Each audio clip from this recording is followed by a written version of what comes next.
ماہ مبارکہ رمضان کی 3 راتیں جو آج شروع ہو رہی ہیں، یعنی کہ 13ویں شب، 14ویں شب اور 15ویں شب، ان میں 3 راتوں میں 3 نمازیں، 2 رکعت، پھر 4 رکعت، پھر 6 رکعت۔ امام فرماتے ہیں اگر کوئی شخص یہ 4 رکعت نماز پڑھے گا تو خدا اسے روز قیامت پل صراط پر سے ایسے گزارے گا جیسے برق گزرتی ہے۔ بسم اللہ الرحمن الرحیم۔ ایک خطیب ہمارے پاکستان کے تھے، محروم ہو گئے، اللہ ان کے درجات بلند کرے، اور ان کا جو انداز خطابت تھا، ان کے انداز خطابت سے پوری خطابت کی لائن میں ایک انقلاب آ گیا تھا، اور وہ ایک جملہ کہا کرتے تھے، مولا سلامت رکھے یا علی مدد کہنے والوں کو، مولا سلامت رکھیں یا علی مدد کہنے والوں کو۔ جملہ بڑا لگتا تھا خوبصورت جملہ ہے، لیکن اس جملے میں تھوڑی سی قباحت آ گئی جب میں نے غور کیا، بار بار سنا، منبر سے سنا، علماء سے سنا، روایات میں پڑھا کہ انہوں نے بھی کہا تھا کہ یا علی مدد کیجئے۔ تو اگر مولا سلامت رکھے ہر اس کو جو یا علی مدد کہتا ہو تو پھر اس پہ سلامتی بھیجو گے تو لعن کہاں جائے گی؟ ٹھیک، میں نے بات بڑے مناسب الفاظ سے مکمل کرنا چاہیے کہ وہ جس کے لیے ہم کہتے ہیں سلامتی، اس کے ممکن نہیں ہے کہنا۔ مولا سلامت رکھے یا علی مدد کہنے والوں کو جملے میں ذرا اشتباہ ہو گیا، اس لیے کہ آج بہت سے ایسے لوگ کہ جو 12 امام کو نہیں مانتے، 12 امام کو نہیں مانتے، قسم بخدا جو 12 امام کو نہیں مانتا وہ کافر ہے۔ نہ ماننے کا مطلب کیا؟ انکار کرنا۔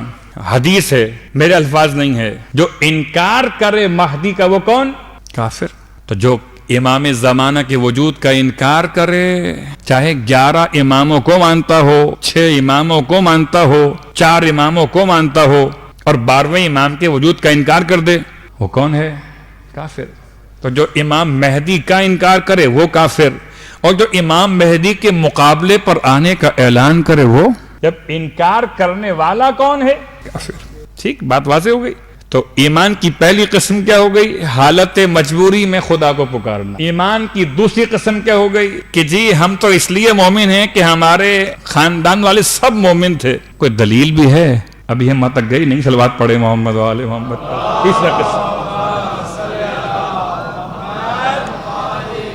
تیسری قسم کہ انسان کا ایمان اس کے لیے فائدے مند نہیں جبکہ ایمان کا دعویٰ کرتا ہو، اس کے پاس کوئی دلیل نہ ہو۔ سورہ مبارکہ حجرات آیت نمبر 14، وَإِذْ قَالَتِ الْأَعْرَابُ قَالُوا آمَنَّا، اور وہ آ کر اعراب کہتے ہیں اللہ کا رسول کی بارگاہ میں کہ ہم ایمان لے کر آ گئے۔ قُل لَّمْ تُؤْمِنُوا، حبیب آپ ان سے صاف کہیے، کوئی رعایت نہیں ہے، کوئی دل رکھنے کی بات نہیں ہے، صاف کہیے لم تؤمنوا، تم ایمان لے کر نہیں آئے ہو، وَلَكِنْ قُولُوا أَسْلَمْنَا، ہاں اتنا کہہ سکتے ہو کہ تم اسلام لے کر آئے ہو۔ وَلَمَّا يَدْخُلِ الْإِيمَانُ فِي قُلُوبِكُمْ، اور ابھی تک ایمان تمہارے دلوں میں داخل نہیں ہوا ہے۔ تو پہلی قسم، دوسری قسم، تیسری قسم، مسلمان ہے مگر مومن نہیں ہے، مومن گھرانے کا ہے مگر تقلیدی مومن ہے۔ میں نے بڑے احتیاط کرتے ہوئے لفظ کو استعمال کیا، تقلیدی مومن، اصول دین میں تقلید کرنے والا۔ خدا ایک کیوں ہے؟ ابا نے کہا تھا ایک ہے، یا دادی اماں سناتی تھیں کہ اللہ ایک ہے، بس جب سے ایک ہے۔ جی آپ نے کیا سمجھا اللہ ایک ہے؟ نہیں، کچھ نہیں پتا۔ تو اس انداز سے ایمان کی 3 قسم ہو گئی، چوتھی قسم آخری، ایمان ہے مگر عمل نہیں ہے۔ ایسا ایمان بھی قابل تعریف نہیں ہے، ایمان ہو مگر عمل نہ ہو۔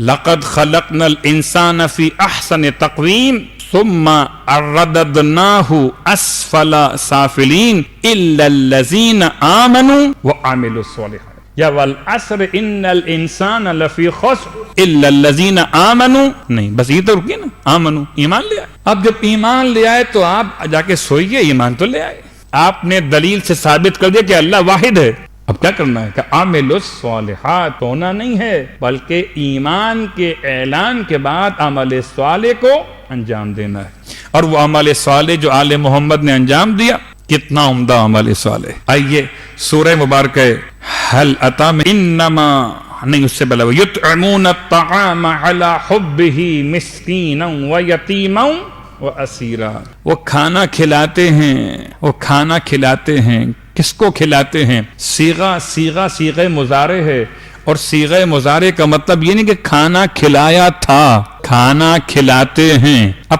کھانے والے کون ہیں؟ وہ شکریہ ادا نہ کریں کھاتے تو ہم آل محمد کا صدقہ دیا ہوا ہے. دیکھیے بہت چھوٹی سی مثال ہے. دو عمل ہیں، ایک کھانا کھانا، ایک کھانا کھلانا. کھانا کھانا خالصتاً عمل عبودیت ہے، یہ بندے کا عمل ہے، یہ محتاج کا عمل ہے. کھانا کھانا اس کی مجبوری ہے، اور کھانا کھلانا صفت رزاقیت ہے، صفت ربوبیت ہے. کھانا خدا ہی کھلاتا ہے، یا خدا جن کے ہاتھوں کو وسیلہ بنائے. حیرت ہے، ایرے غیروں کا وسیلہ قبول ہے، طیب و طاہر کے وسیلے سے انکار ہے. ہر کس و ناکس کے ہاتھ سے چیک لے کر اس کا شکریہ ادا کرتے ہو، اور پھر جب آل محمد سے مانگنے کی بات کی جائے تو اس میں توحید کے خطرات تلاش کرتے ہو. توحید خطرے میں نہیں ہے جب تم باس سے سیلری مانگ رہے ہو. توحید خطرے میں نہیں ہے جب تم دکاندار سے سامان مانگ تو رہے ہو غیر خدا سے، روز مانگتے ہو غیر خدا سے. ہر غیر خدا سے مانگو، توحید خطرے میں نہ ہو. اور اگر ولی خدا سے مانگو تو تمہیں توحید خطرے میں دکھائی دے. اس سوائے بغض علی ابن ابی طالب علیہ السلام کے اور کیا ہے؟ ٹھیک ہے، بات یہاں تک آ گئی. وَيُطْعِمُونَ الطَّعَامَ، کھانے والے اور کھلانے والے. اچھا یہ بات یاد دلا دوں کہ کھانا کھانے میں کوئی فضیلت نہیں ہے، اور کھانا کھلانے میں بڑی فضیلت ہے. کھانا کھانے میں کوئی فضیلت نہیں ہے. ہاں فضیلت ہو جائے گی، فضیلت ہو جائے گی اگر کھانا کھانے والا کھانا کھانے سے پہلے خدا کا نام لے لے. فضیلت ہو جائے گی اگر کھانا کھانے والا کھانے سے پہلے وضو کر لے. فضیلت ہو جائے گی اگر کھانا کھانے والا یہ دیکھ کر کھائے کہ حلال کھا رہا ہے یا حرام کھا رہا ہے. کھانا کھانے والا یہ دیکھ کر کھائے کہ کوئی پڑوس میں عزیز و اقارب میں بھوکا تو نہیں جس کی ذمہ داری میرے کاندھوں پر ہو، پھر کھائے. کھانا کھانے والا یہ سوچ کر کم کھائے کہ اگر میں کہیں زیادہ کھا لوں تو مجھ سے پھر نماز میں معدے کی بخارات پریشان کریں گے. تو یہ کھانا کم کھانا بھی اس کے لیے قابل تعریف ہو جائے گا، من حیث مطلق نہیں، من حیث مقید. اور اگر کھانا کھانے کے بعد شکر خدا کو ادا کرے. آپ سحری کھاتے ہیں؟ جی الحمدللہ سحری کھانا عبادت ہے. کیوں؟ اب ویسے رات میں ہوٹل پہ جا کے کھانا کھاتے ایک مہینے کے علاوہ، ماہ رمضان کے علاوہ، تو یہ رات کا کھانا سب کچھ ہوتا مگر عبادت نہیں ہوتا. سنت رسول بنا کے سحری کھائیے، سحری کھانا عبادت. ارے معصوم کہیں کہ کھا لو تو کھانا عبادت ہو جائے. ایسا ہی افطار کا مسئلہ. افطار کی دعائیں بہت ساری ہیں. افطار کی دعاؤں میں ایک دعا جو بہت معروف ہے، مشہور پڑھی جاتی ہے، اللہم لک صمت. سب سے بڑی دعا افطار کے وقت میں دعائے احد ہے. خیر وہ نہ تو ہم پڑھ پائیں گے اور نہ نفس میں اتنی برداشت. سب سے بڑی دعا افطار کی دعاؤں میں دعائے احد. لیکن چھوٹی دعا اللہم لک صمت وعلی رزقک افطرت وعلیک توکلت. یہ تین جملے ہیں. مولائے متقیان کی دعا اس سے مختلف ہے. بسم اللہ اللہم لک صمنا وعلی رزقک افطرنا فتقبل منا انک انت السمیع العلیم. دعا لمبی ہو گئی، چھوٹی دعا چلے گی مولوی صاحب؟ تو یہ والی ہے اللہم لک صمت وعلی رزقک افطرت. تو اس سے کیا ہوگا؟ نہ پڑھو تو کیا ہوگا؟ مت پڑھیے. روزہ تو آپ کا ختم ہو ہی گیا ہے. اب کھائیے نہ کھائیے، پیجیے نہ پیجیے، روزہ مکمل ہو گیا. اب اگر چاہتے ہیں کچھ کھائیں تو جو حلال ہے اس میں کوئی اشتباہ نہیں، اس سے روزہ کھول لیجئے اور پھر دعا پڑھ لیجئے. جس نے یہ دعا پڑھی، معصوم کی روایت ہے، اس کے نامہ اعمال میں اس دن جتنے افراد نے روزہ رکھا ہے ان سب کا ثواب اس کے نامہ اعمال میں. ہمارے اعمال میں وہ جو حق پروردگار کی کیفیت اور رعایت ہے وہ تو نہیں ہو سکتی ہے. بس خدا کی بارگاہ میں التماس کر سکتے ہیں وسیلہ بناتے ہوئے کہ یہ ناچیز سجدے ہیں، یہ کچھ ٹوٹے ہوئے الفاظ ذکر خدا کے ہیں، یہ کچھ روزے کی خاص برکتوں کے حصول کی تمنا لیے ہوئے. اے خدایا اگر تو صرف متقین کے اعمال قبول کرے گا تو پھر گناہگار کہاں جائیں گے؟ اے خدایا ہمارے اعمال سید سجاد کے وسیلے سے مقبول و منظور فرما لے۔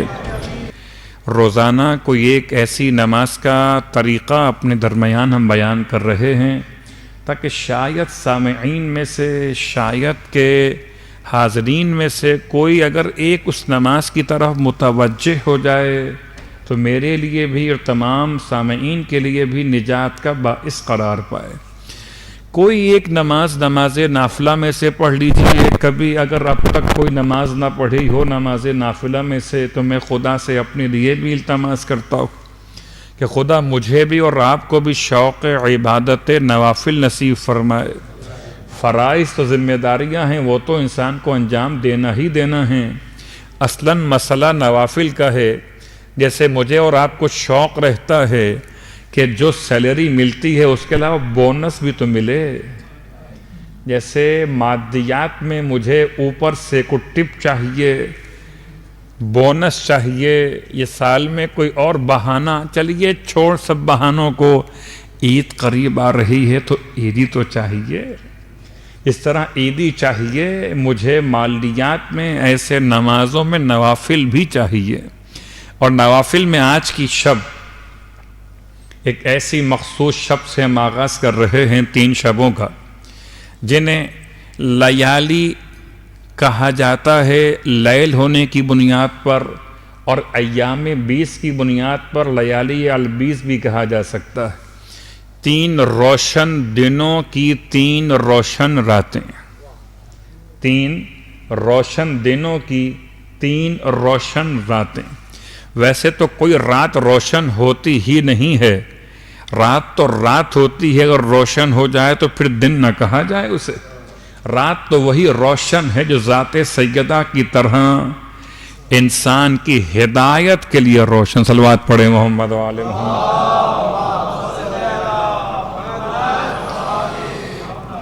تو ان 3 راتوں کی آج یہ پہلی رات ہے، خدا نے مجھے اور آپ کو نصیب کی ہے۔ امام فرماتے ہیں 3 سورے، آپ فرماتے کسی امت کو خدا نے یہ خاص 3 سورے جو اس کے خزانہ قدرت سے متعلق ہیں۔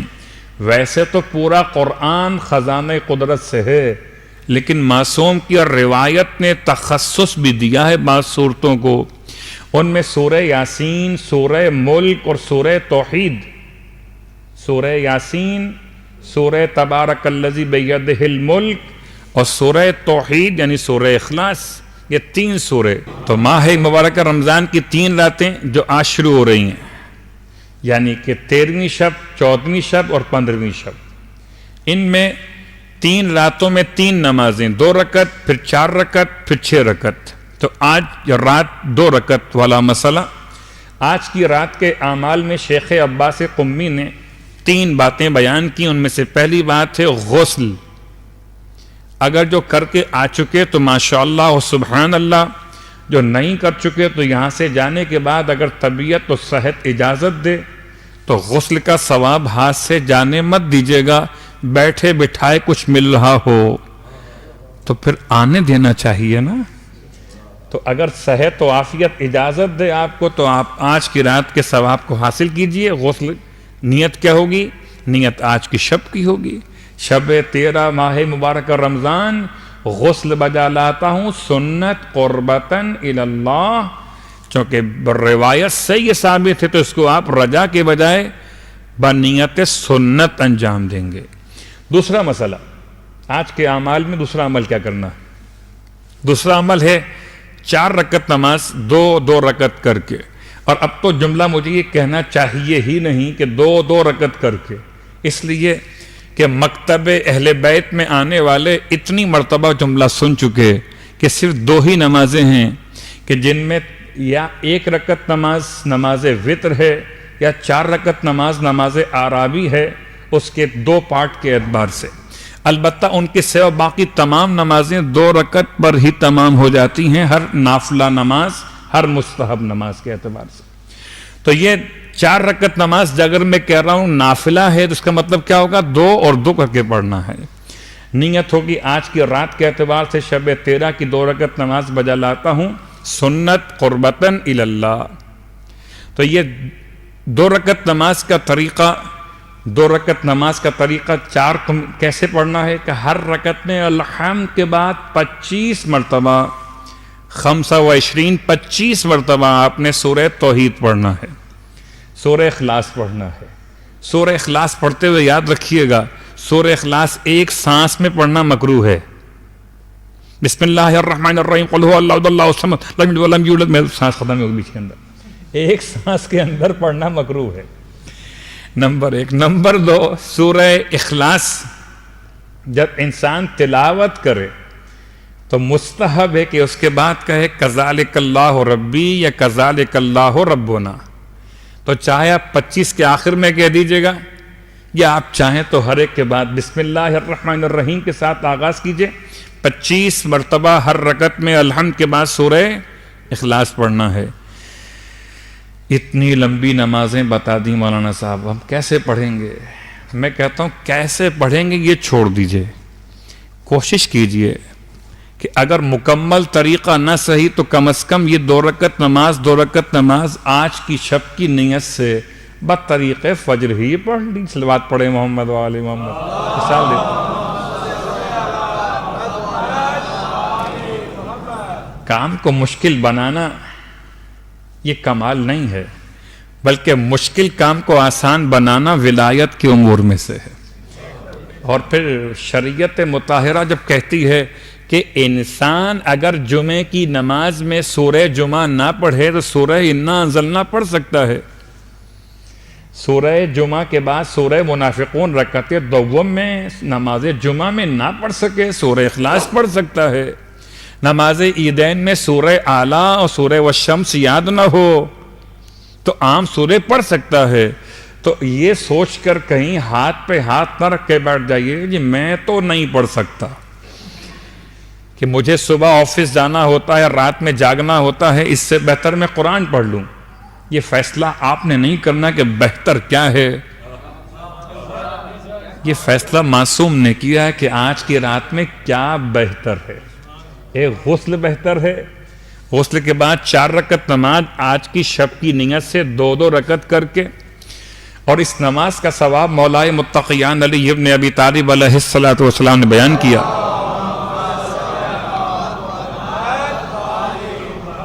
ایک زمانہ تھا جب ہم نے اسی ماہ مبارک رمضان کی ان مجالس میں روزے کے ثواب بیان کیے تھے۔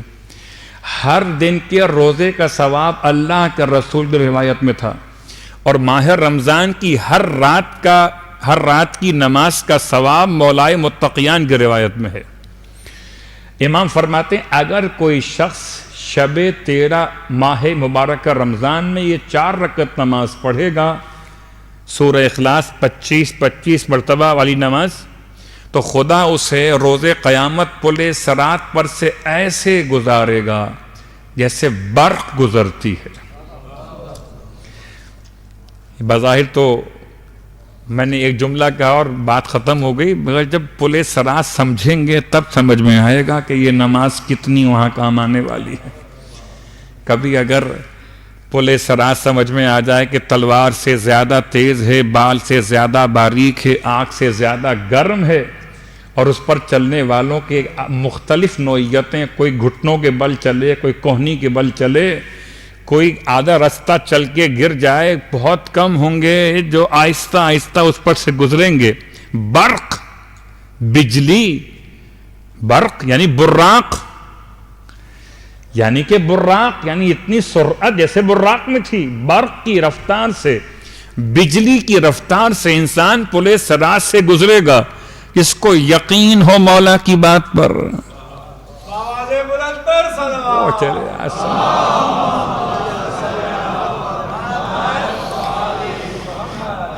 مولانا دنیا کے اتنے جھمیلے ہیں، آخرت کی کیا بات یاد دلاتے ہیں۔ دنیا تو ابھی ختم ہو جائے گی، مجھے بھی نہیں پتا اور آپ کو بھی نہیں پتا کہ اگلی سانس، اگلی رات، اگلی ساعت قبر میں آنے والی ہے یا گھر میں آنے والی ہے، نہیں معلوم۔ مگر یہ تو یقین ہے کہ جب اگلی سانس یا اگلی ساعت یا اگلی رات قبر میں آئے گی تو اس میں تو کوئی دو رائے نہیں ہے کہ گزرنا تو پڑے گا پل صراط پر سے۔ تو 4 رکعت نماز مولا کے الفاظ آپ نے ثواب سن لیا۔ اب ثواب سننے کے بعد شوق انشاءاللہ بڑھ جائے گا 4 رکعت نماز آج کی رات یہ شب 13. لیکن جو روایت امام کی ہم بیان کر رہے ہیں کہ ان 3 باتوں کو جمع کیجئے، 3 مہینے، 3 راتیں اور 3 سورے، اس میں امام فرماتے ہیں، امام جعفر صادق علیہ السلام کے الفاظ ہیں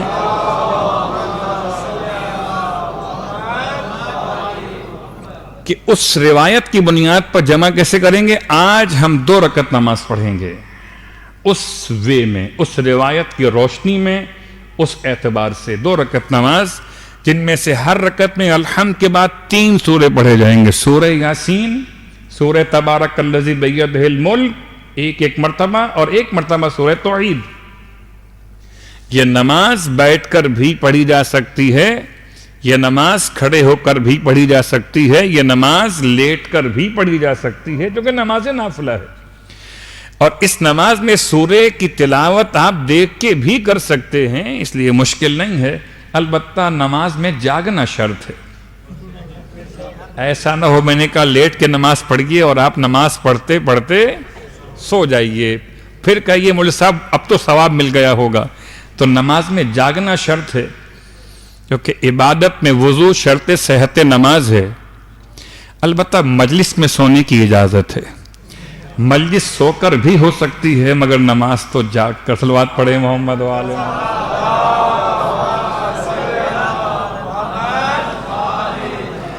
ٹھیک ہے، تو آج کی رات کی 3 اعمال مکمل ہو گئے، غسل، 1 4 رکعت نماز اور 1 2 رکعت نماز. اب یہ آپ کا اپنا مسئلہ ہے کہ آپ اس میں سے کتنا حصہ ڈالتے ہیں.